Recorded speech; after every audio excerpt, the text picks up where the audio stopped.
My name is Gene McCurdy, and I live here near Ashley in northeastern Delaware County.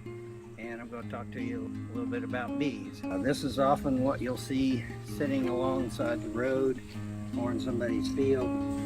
This is called the top cover. Keeps the weather out. This is called the inner cover. Now you'll notice here there's a hole in the middle. That's for ventilation. Bees always need a lot of ventilation. And this top box is called a super. Generally this is where you would have the bees making their honey. These are empty combs. When I put this in the hive, it just has a sheet of thin foundation in the middle of this, and then the bees use the wax in their own bodies to draw these cells in. And down here, this deep body is called a brood box, or a deep, essentially the home of the bees, where they raise their brood baby, where they store pollen, water, some honey. This is framed with foundation in it. Just like these, when I put foundation in, then the bees use the wax in their own body to draw it out. Now you have a bottom board. It's got the entrance here in front where the bees come and go. Now the honey can come in lots of different varieties, and it can be anywhere from water white to nearly black. And I use an extractor to get my honey out. I have a knife that is electrically heated, and I just take the knife and cut the cap off the cells, both sides, put this in an extractor, and then it spins around and the honey will fly out. I take these, when they're empty, these wet frames, put them back in the supers, and I will put them back on the hives, and then they will clean up whatever's left.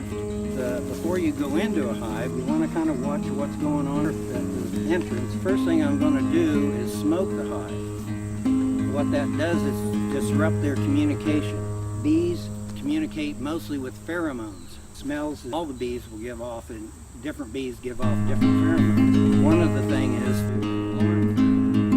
when they encounter an invader, they will put off an alarm pheromone, and that tells the other bees to come help, come attack this invader. Sometimes you need to feed a hive when it's weak. When you buy bees, oftentimes you'll buy a package. So if you're starting them out in a hive that's new, they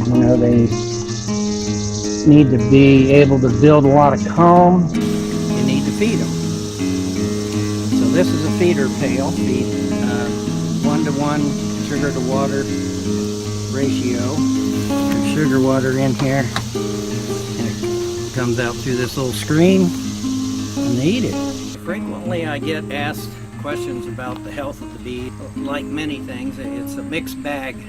There's no one answer. The nutritional source, for some reason, pollens and the nectars don't have as much nutrition in them as they did in years gone by. Some people are blaming agriculture and pesticides, and without question, pesticides can affect bees. These at sublethal doses that are legal to spray, but they're causing problems with fertility, queen acceptance, being able to get back to the hive, different things like that. That being said, studies have shown that bees do much better when agriculture's around. They're healthier. Agriculture provides nutrition sources that they don't have otherwise. Overall, the hives survive at a greater